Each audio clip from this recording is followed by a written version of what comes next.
Bismillahirrohmanirrohim. Keistimewaan para nabi yang tidak dimiliki manusia biasa. Para nabi dan rasul adalah manusia-manusia terbaik pilihan Allah Subhanahu wa Ta'ala untuk mengemban risalahnya. Mereka Allah pilih sebagai penyambung antara Allah dan para hambanya di muka bumi ini. Para nabi dan rasul ini juga memiliki keistimewaan tertentu dan diantaranya tidak dimiliki oleh manusia biasa. Yang perlu kita ingat adalah, Allah memuliakan para nabi dan rasul, berarti beban syariat mereka lebih banyak atau besar dari manusia biasa.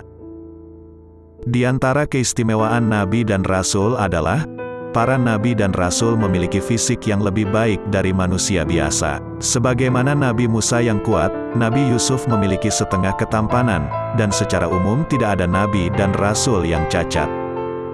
Allah anugerahkan mereka akhlak yang mulia. Para nabi dan rasul terjaga dari akhlak yang rendah, agar orang-orang tidak mencela mereka ketika mereka berdakwah dan menyeru kepada kebaikan saat diperintahkan berdakwah.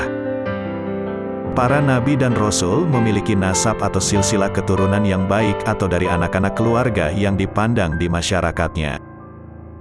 Para nabi dan rasul adalah orang-orang yang cerdas. Sebagaimana kisah Nabi Ibrahim berdialog dengan ayahnya dengan cara yang santun, dengan kaumnya dan Raja Namrud dengan argumentasi yang tidak terbantahkan. Demikian juga nabi dan rasul lainnya.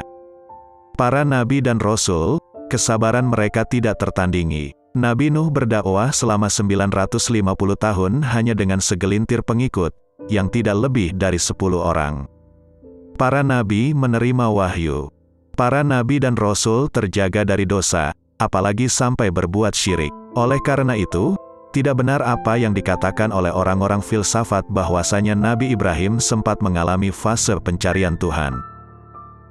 Para nabi dan rasul saat tidur, hati mereka tetap terjaga. Berbeda dengan kita manusia biasa, ketika tidur maka hati kita pun tertidur, tidak berzikir dan mengingat Allah atau aktivitas hati lainnya. Para nabi dan rasul ketika nyawa mereka hendak dicabut, maka Allah berikan pilihan, agar tetap kekal di dunia atau berjumpa dengan Allah. Sebagaimana Nabi Muhammad yang memilih, ila Rafiqul A'la.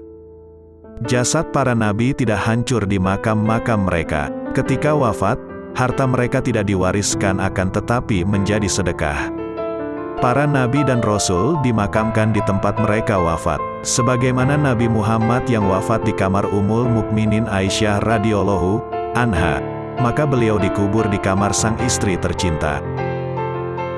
Para nabi dan rasul khusus dari kalangan laki-laki dan tidak dari wanita. Para nabi dan rasul adalah orang-orang merdeka, tidak seorang pun di antara mereka adalah budak. Para nabi didoakan oleh karena itu sering disertai nama-nama nabi dengan sallallahu alaihi wasallam atau alaihi salam, karena solawat adalah di antara kekhususan para nabi. Doa para nabi, doa yang mustajab.